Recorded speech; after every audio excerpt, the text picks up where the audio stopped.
माझ्या मुलांना त्याला आम्ही अडायला त्याच्यानंतर आम्ही घरी गेलो.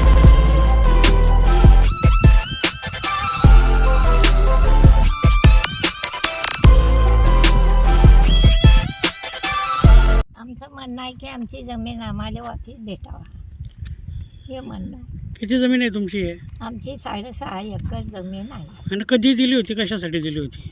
ते त्यांना आम्ही तर द्यायला नाही, स्वतः दादा गोरगरीबाकन घेवात नाही, पण त्यानं पोराईसाठी घेतली की आम्ही नोकरीला लावू, तुम्हाला असे रस्ते दावू, पण त्यानं काही रस्ते दावले नाही दादा. किती वर्ष झाले तरी ते जमीन घ्यायला? हे 26 वर्ष झाले ना बाप्पा, का कमी वर्ष जात आहे. किती जमीन आहे ते?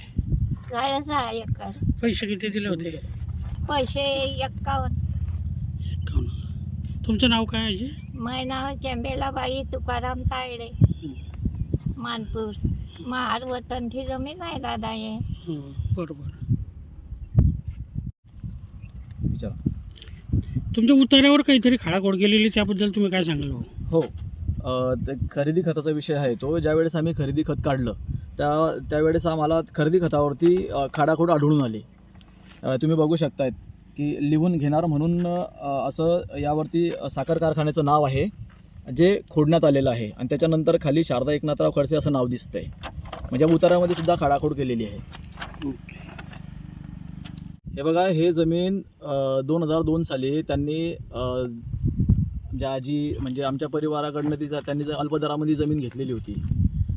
ते असं सांगून की आम्ही या जमिनीवरती साखर कारखाना उभा करणार आहे, आणि या साखर कारखाना उभा झाल्यानंतर तुमच्या घरातील प्रत्येकाला रोजगार त्या ठिकाणी आम्ही उपलब्ध करून देणार आहेत. पण 2002 पासून तर आजपर्यंत या जमिनीवरती कुठल्या प्रकारचा कोणता प्रकल्प उभा राहिलेला नाही आहे. म्हणून आम्ही त्यांच्यावरती काल रात्री उशिरापर्यंत गुन्हा दाखल केलेला आहे. कोणत्या पोलीस स्टेशनला दाखल केला? आम्ही बोदोड पोलीस स्टेशनला गुन्हा दाखल केलेला आहे. आमची मागणी त्यांना हीच असेल की हे या ठिकाणी कुठल्या प्रकारचा काही प्रकल्प तुम्ही या 24 वर्षामध्ये उभा केला नाही, किंवा कुठल्या प्रकारची काही हालचाल झाली नाही, त्याच्यामुळे तुम्ही आम्हाला ही जमीन परत करून द्यावी. किती वेळा आंदोलन केलं आणि किती वेळा कलेक्टर साहेबांना भेटले आणि त्यांनी प्रतिसाद काय दिला? आम्ही 2021 पासून या प्रकरणाचा पाठलाग करतोय. 2021 पासून आम्ही कलेक्टर साहेबांना निवेदनं देतोय, तक्रार अर्ज करतोय, आंदोलनं करतोय. तर कुठे चालून काल या प्रकरणाचा म्हणजे या प्रकरणासंदर्भात आम्ही बोदोड पोलीस स्टेशनला गुन्हा दाखल केलेला आहे. त्यामध्ये आमच्या म्हणजे फसवणुकीच्या ज्या काही कलम आहे त्या कलम आम्ही त्यामध्ये ॲड केलेले आहेत, आणि ॲट्रॉसिटी ॲक्टच्या माध्यमातून सुद्धा त्यांच्यावरती गुन्हा दाखल करण्यात आलेला आहे. तुमची मागणी काय शेवटी? आमची मागणी हेच आहे की त्यांनी ह्या जमिनीवरती त्यांनी आजपर्यंत गेल्या 24 वर्षापासून कुठल्या प्रकारचा कोणता प्रकल्प म्हणजे जे त्यांनी आश्वासनं दिले होते ते आश्वासन त्यांनी पूर्ण केलेले नाही आहेत. आणि विशेष म्हणजे त्यांनी त्यावेळेस यांना 51,000 रुपये फक्त एवढी रक्कम त्यांना दिलेली आहे, आणि त्याच्यानंतरची जी काही ठरलेली रक्कम होती ती आम्ही 2-4 दिवसानंतर देऊ. त्याच्यानंतर भाऊ देतील, म्हणजे त्यांचे माणसं त्यांना सांगायचे की भाऊ देणार आहे, येणार आहे, करणार आहेत.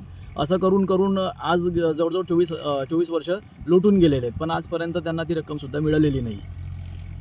हो, त्यांनी शुद्ध फसवणूक केलेली आहे. ही महारवतनाची जमीन त्यांनी आज या जमिनीवरती त्यांचा ताबा आहे, आणि म्हणून या माध्यमातून आम्ही या अनुषंगाने आम्ही त्यांच्यावरती ॲट्रॉसिटीच्या माध्यमातून गुन्हा दाखल केलेला आहे.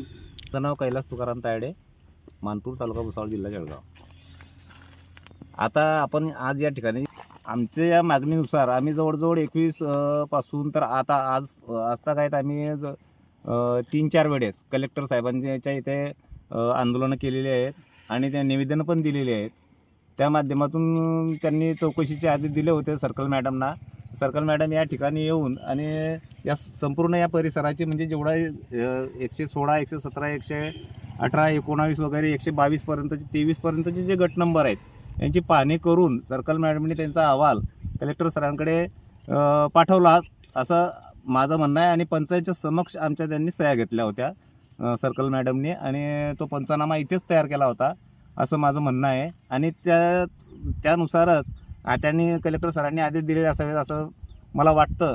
आणि त्यानुसारच आता कालच आमचे भाऊ आणि आमची आई यांनी इथं बोदोड पोलीस स्टेशनला जाऊन माननीय एकनाथ खडसे सरांविरुद्ध गुन्हेसुद्धा दाखल केलेले आहेत. पण माझं एवढं मत आहे की ते गुन्हे तो कायद्याचा भाग आहे. एक माणुसकीच्या हिशोबाने त्यांनी पुढे येऊन आमची जी महारवतनाची जी जमीन आहे ती त्यांनी आम्हाला परत आमचीच, त्यांच्याकडची आम्हाला काही अपेक्षा नाही, आमची जी आहे ती आम्हाला आमच्या हक्काची आहे ती आम्हाला परत करावी एवढी त्यांना विनंती करतो आणि एवढंच बोलणार. कारण जेव्हा एक पत्रकार आमच्याकडे आले होते, इथे या जमिनीवरती आले होते मागच्या वर्षी, मला वाटतं 18 न्यूजवाले होते की काय, तर त्यांनी जेव्हा त्यांची इकडनं आमच्याकडनं बाईट घेतल्यानंतर, आमची बाईट घेतल्यानंतर जेव्हा त्यांना त्यांचं स्टेटमेंट घ्यायला गेले होते, तर त्यांची प्रतिक्रिया अशी होती की जर ही जमीन 122 गट नंबर हा जर महारवतनाचा जर सापडला, जर सिद्ध झाला, तर मी माझ्याजवळची 50 एकर जमीन त्यांना मी बक्षीस म्हणून देईल. तर आमचा त्यांना प्रश्न आहे की तुम्ही तुमच्या त्या शब्दाला म्हणजे तो शब्द तुमचा पाळणार आहेत का? पण ते त्यांचा शब्द पाळत असो नसो, पण कमीत कमी त्यांनी आमची जी जमीन आहे, जो 122 गट नंबर आहे, 6.5 एकर जमीन आहे, 2 हेक्टर 55 आर, ती जमीन तरी त्यांनी आम्हाला आमची परत करून द्यावी, ही आमची मागणी आहे. Okay, thank you.